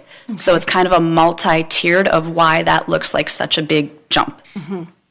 So I guess being new, I don't know if that's a normal thing, like from year to year, to be off by that much. And so then if it's true that that is really hard to figure out each year, maybe we do need to have a higher fund balance, you know, just so we can account for a bigger amount of fluctuation than what we sort of are, you know, kind of counting on. I would say with special education, both revenue and expenses, that is our hardest program to project. Okay. Because what kids get identified that came in kindergarten we had no record of, and now you have, you know, a dozen students that became identified during the course of the year that when, you know, that got added to.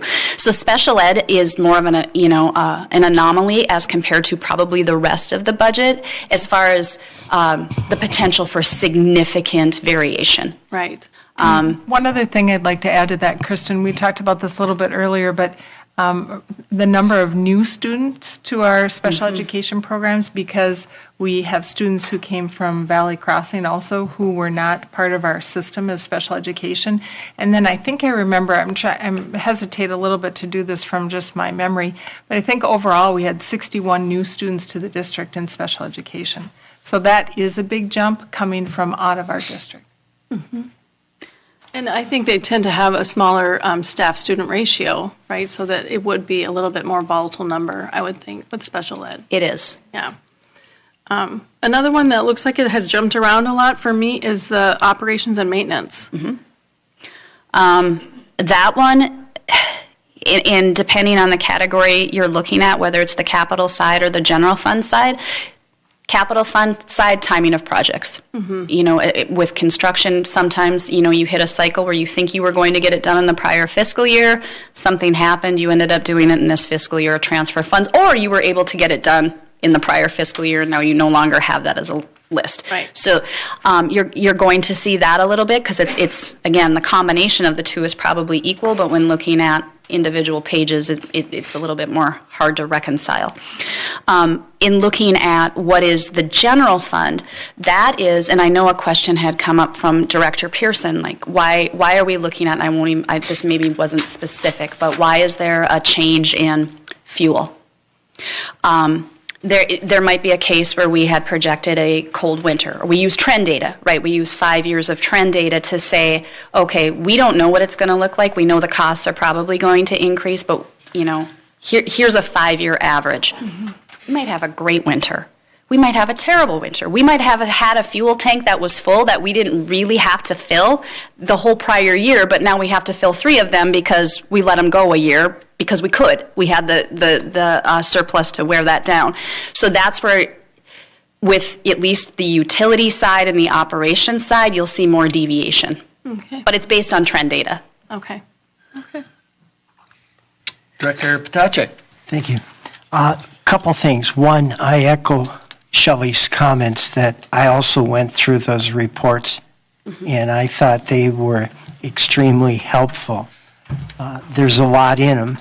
They take a ton of time to go through. I think I spent about 2-3 hours going through them, but they're also very informative because we get asked, we're accountable for our fiduciary responsibilities. So I'm saying I felt they were very enlightening.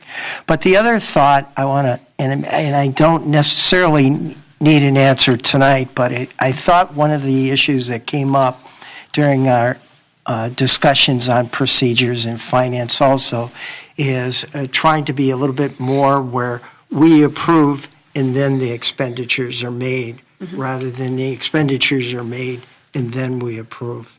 And so I kind of encourage that approach and how it plays. I'm not sure it plays out completely, but that does come up when you start looking through all those reports and you say, boy, I didn't know that was happening. And it doesn't mean you don't approve or that it was money that wasn't spent wisely, but I think in our role, it's nice to know that ahead of time. So thank you for that. You're welcome. Oh, Director Pearson. Sorry, I have what I think is a procedural budgeting question. When we look at these books, would we expect, like 2016-17 revised budget, to equal 2016-17 actual? No. Okay, so tell me what's going on there. With the revised budget, again, the budget is projection. Once we make a projection, once the board votes on that projection and says this is what you believe we will spend or have authority to spend, that's what it is. When the actual comes in, actually the part of what the auditor's job is to identify. They do kind of what you're doing with the revised versus the preliminary budget. They identify the variances, and if they're material, then we need to explain why. So that's their job of a check and balance, but we never go back to a revised budget and adjust to make it look actual. We now just take the actual. Gotcha. Okay, and thank you. I have a second question like that. So when I look at the preliminary budget that we got and the revised, wouldn't the preliminary numbers in the revised match the preliminary numbers in the preliminary? You know what I mean? So no, I don't. In the revised, we have a column that says 2017-18 preliminary budget. So my understanding is that those would match what was in the preliminary, 2017-18 preliminary that we got earlier. And sometimes they do and sometimes they don't. Do you know? Because in my mind, they should. They should. That's what was approved. Okay, so maybe they're just little. And do you want an example of? Honestly, back to kind of the first. Yes, they should match because that is what the board approved. Sometimes back to if we have a code change, that one code is no longer valid and we need to put it in a different category to make the bottom line match. You might see a line item budget that has some variance, but again, programmatically or whatever, at the end of the day, it's what the board approved as far as a bottom number, because the board doesn't approve a line item, you approve it, based on its entirety. Right. And so that's what I'm looking at, is like the general fund expenditures. And that is different between the two. So that's the big number, I think. One is $3,216,000, one's $5,000 off from that. So I don't know if I would need to, sorry, I just am trying to Shelley- understand what I'm not understanding between the two, but it should be that. Right, unless they're, again, I mean, the things that get, and it should, I mean, what the board approves is what the board approves. Right. When you get to the revised, different categories get added, but that's in the revised. We add grants, we add donations, we add things that didn't account for before. Unfortunately, I can't look at this but yes. Okay, all right, thank you. Any other questions? All right, we have a motion and a second. All those in favor of the motion, please raise your hand and signify by saying aye. Aye. Opposed? Motion carried. Oh, I'm sorry. Opposed? Opposed. Okay. And did you get that, Barb? I did. All right. Then the last action item was an item pulled from the consent calendar. Let me read it. It's a resolution authorizing administration to contract for budget items. Minnesota Statutes 123B.52 Subdivision 2 states that the board may authorize its superintendent or business manager to lease, purchase, and contract for goods and services within the board-approved budget. In our administration, the title of the business manager is Executive Director of Finance. The current statutory limit on the delegated contracting authority is $100,000 pursuant to Minnesota Statutes 123B.52 Subdivision 2 and Minnesota Statutes Section 471.345 Subdivision 3. The board has the discretion to set the limit at a lower amount if it chooses. Staff recommends the board adopt the following resolution authorizing the superintendent and the executive director of finance to contract for items in the board-approved budget. 1, the board hereby authorizes the superintendent and the executive director of finance to lease, purchase, and contract for goods and services that are A, within the budget the board has approved, and B, do not exceed $100,000. 2, any proposed lease, purchase, or contract exceeding $100,000 must be submitted to the board for approval. 3, any proposed lease, purchase, or contract for an item outside the board's approved budget must be submitted to the board for approval. 4, notwithstanding the delegation of authority in paragraph 1, the board retains the discretion and authority to review, approve, or reject any proposed lease, purchase, or contract before it's executed. Could I have a motion to approve that resolution? I'll move. Is there a second? Second. All right. Any discussion? Yes, I will go ahead and start.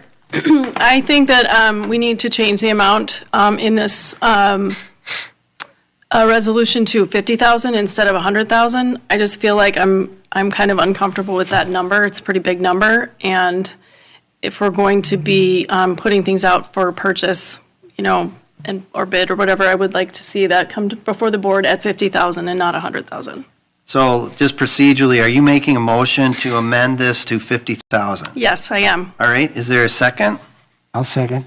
All right.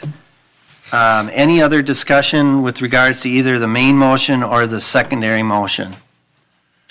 Well, we did receive, I think Barb sent out to everybody what our board does compared to the boards in the area, and I just would mention of the districts that did respond to Barb's request: Centennial, Columbia Heights, Matamidi, Mounds View, North St. Paul, Maplewood Oakdale, Roseville, Spring Lake Park, St. Francis, and White Bear do have the $100,000 limit. I believe, have had it for quite some time in our district.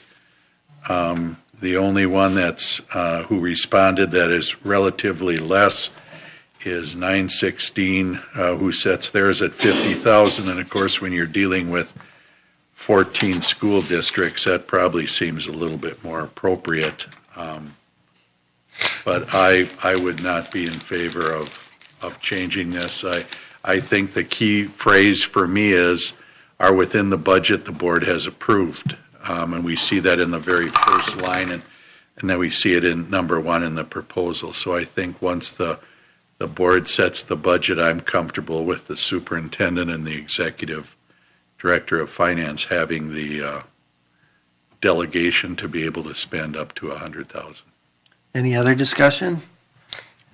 Director Pearson. I guess for me, because this keeps coming up, I'm wondering is it a big deal? Would it be happening all the time that more things would be brought to us, or is it not many things that we could just approve 50,000 and then let it rest? I think that's a question I would have. If there's any idea how big of a deal it is, whether it matters that much. Can anyone speak to that? I apologize. I just put a lozenge in my mouth, and I maybe shouldn't have. Things aren't a big deal until they become a big deal. Where the one area that could be placed in front of you that is honestly the timing, depending on when board meetings hit and when you can have something approved. If we were to have something happen, something break, that needed immediate replacement, and it cost $55,000, $75,000, we would have to wait until the board approved that to have that replacement. So there are situations that may be emergency related. There are situations that might be a super high priority, that maybe don't rise to the level of emergency. Where the challenge lies, and it's almost impossible to predict, and that's why I say it's not a problem until all of a sudden you're faced with whatever it is when without the lower dollar amount of approval, the more often that there will be a delay, possibly which causes a challenge or a hardship in waiting for the board to have a response to the appropriateness of what needs to be done. Okay. Any idea? This would be 5 things a year, 100 things a year? Depends on the year. Okay. All right. I agree with Director Hepner. 100,000 in the big picture is not a lot. I can tell you this is no different than any municipality contracting requirements, and I'm not aware of any municipality that sets the limit below what the statutory authorization is. I think for me also there's the caveat or the catch-all at the bottom that basically says, notwithstanding, we retain the discretion and authority to review, approve, or reject any proposed lease, purchase, or contract. All right, with that said, okay. I guess my question for that, Director Lehman, is how would we know that? How do we know if there's something that is being approved that we need to review, approve, or reject? If it doesn't have to come before us, how would we know it was being done? It would be buried in a budget that we see twice a year. Well, we do get it because we get the treasurer's report that talks about all the expenditures, but I think we certainly can rely upon the district to provide us information on any big purchases, and I think obviously they're aware now that there is a concern of expenditures that are between 50 and 100,000, that it would be prudent to let us know going forward. But that's why I'm comfortable with 100. I understand you're not, so we certainly will see where this goes. Director Potacek? And I'm not comfortable either, and I've raised this before. One of the things is I go through the stacks of reports, and I did, is what usually gets my attention, and I think should anybody who's sitting up here, is amounts. And when you reach a certain amount, you're more apt to look at it and say, I'm going to pay attention to that. It's almost like when George raised a question earlier on conferences, and the cost for going from here to St. Paul is a lot different than when it's a bigger amount. And so I think, and I think Shelley raised a very, very good point. If this was going to be overwhelming for the administration, okay, I can see that as a reason to be careful and tread lightly on this. But at the same time, I think that what gets lost here is communications on things that are going on. And to me, amounts that hit over $50,000 are often, that's one of my thresholds. And also, I'm very heavily influenced because I sit in 916, and they have 50,000. They make it work we hear about those things. Not very often because they don't have a lot that hit that. So that's why I'm in favor of the amendment. Director Pelletier. For sake of argument and consideration of a compromise, would the group consider, first of all, let me preface it with, I don't have an issue with the 100,000, but I'm just offering up an alternative. 50,000 is just, I think it's way too low in my opinion. I would not vote for that. 80,000, 75,000, something in the middle for sake of compromise. I'm just throwing it out there for conversation purposes. If we're going to have a discussion about that we have that authority, then I'm just wondering how arbitrary or non-arbitrary that 50,000 was.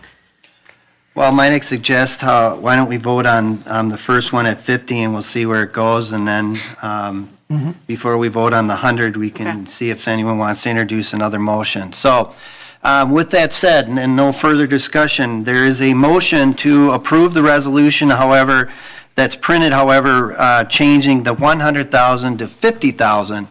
All those in favor of that motion signify by raising your hand and saying aye. Aye. Aye. All those opposed, raise your hand and signify by saying nay. Nay. All right, that motion fails. The next would be, is there any other motions to be heard before we vote on the underlying motion that was moved and seconded? Well, Director Pearson? I appreciate Director Pelletier the willingness to consider something else. In that light, I will make a motion that we change the amount to 75,000. Is there a second? I'll second. All right. Do we need any further discussion on that, or can we go right to a vote? All right. There's a motion now to approve the resolution substituting 100,000 for 75,000. All those in favor, please raise your hand and signify by saying aye. Aye. Aye. All those opposed, raise your hand and signify by saying nay. Nay. So that fails 4-3. All right. Any other motions before we vote on the main motion? All right. With that said, the main motion is to approve the resolution at $100,000. All those in favor, please raise your hand and signify by saying aye. Aye. Opposed? Nay. Nay. Nay. Okay. Did you get I everybody? heard 2 nays. Were there more? No. Okay. You've got a tough spot both for hearing I and cannot see you seeing. through that clock very well tonight. All right, that concludes the action items. The next thing is the board member updates, chairperson report. Having just been put in this position, I want to thank everyone. I look forward to serving in this role. I look forward to continuing the collaborative effort that we have on this board. I think we do a good job of discussing. I think we have healthy discussions, and I hope to continue the good work that George did with regards to his role as the former board chair. I'm not aware of anything coming up other than it's already been said. I know we do have George's luncheon set for next Thursday, I believe, recognizing his award on the statewide school board. With that, I'll turn it over to board member reports, and whoever would like to go first. I have nothing. Okay. Oh, shoot. Director Pelletier. All right, I have 2 things. I will start with Superintendent Pontrelli left out the most, that was very kind of you. You left out the most exciting part, well, not the most, but an exciting part of the Da Vinci Fest, which is we found out, the partnership plan found out today that Senator Amy Klobuchar will be attending the Da Vinci Fest. She will be here at 1 p.m.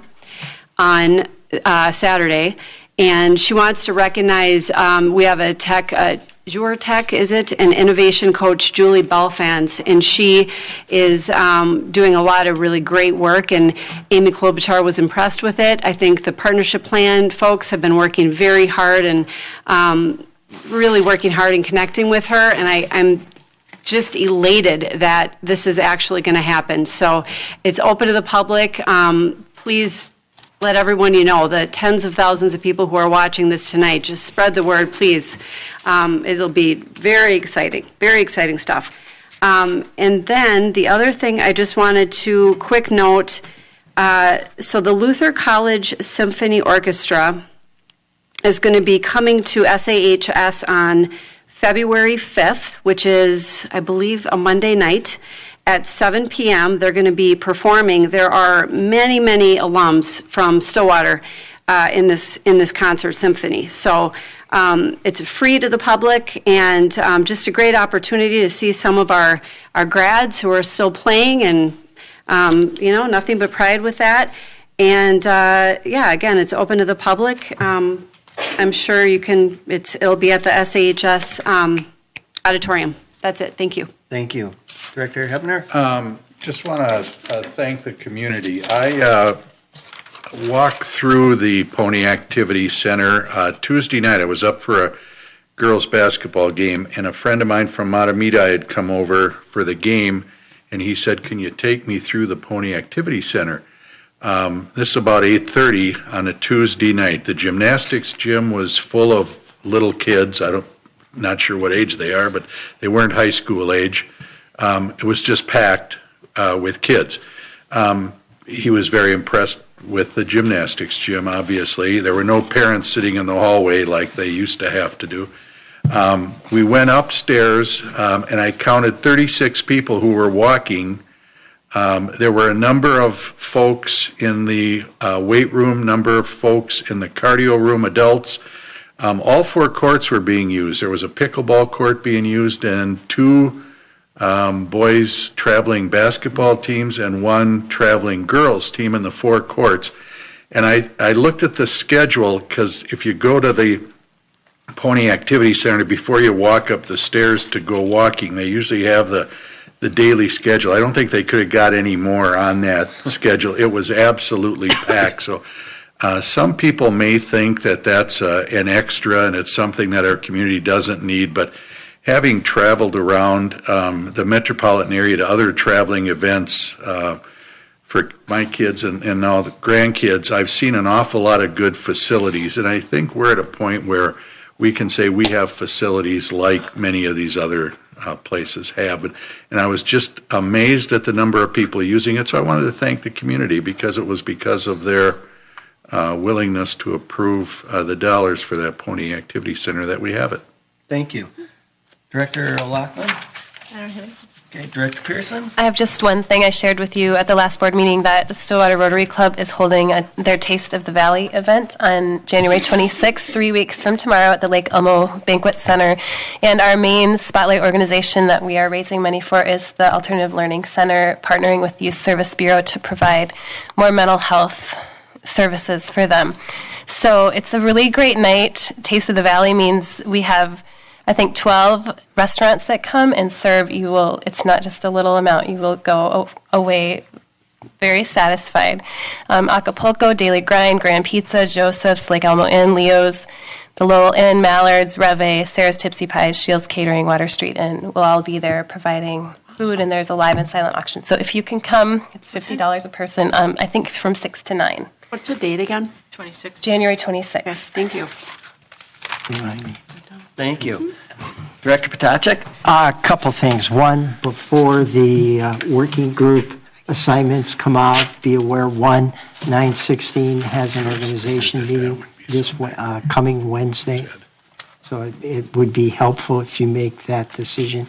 Before that, I'm also I'm playing my role, at least at this point, as the Legislative Committee Chair, and 2 documents that all board members have that I think are very, very valuable.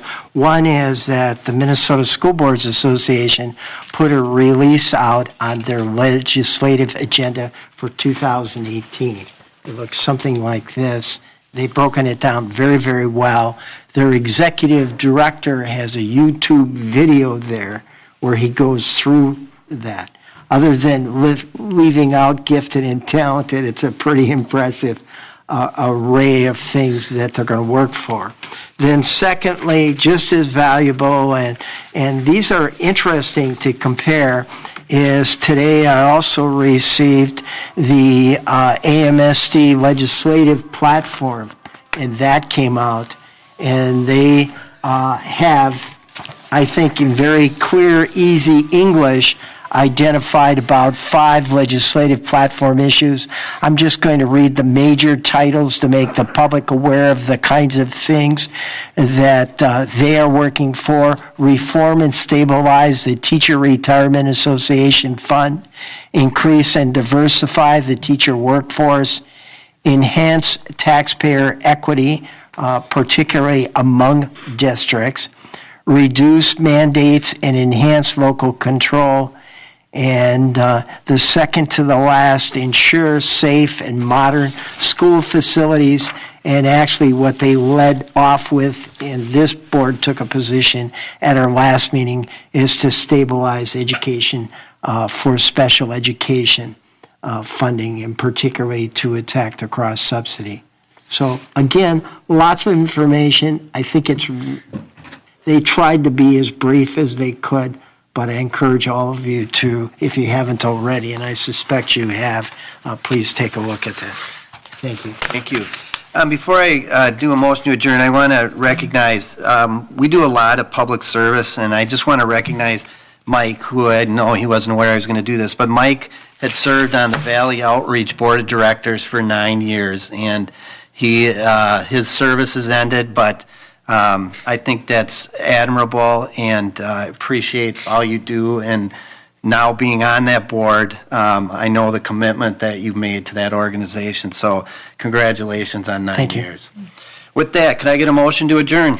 So moved. Thank you. All those in favor signify by saying aye. Aye. We are adjourned.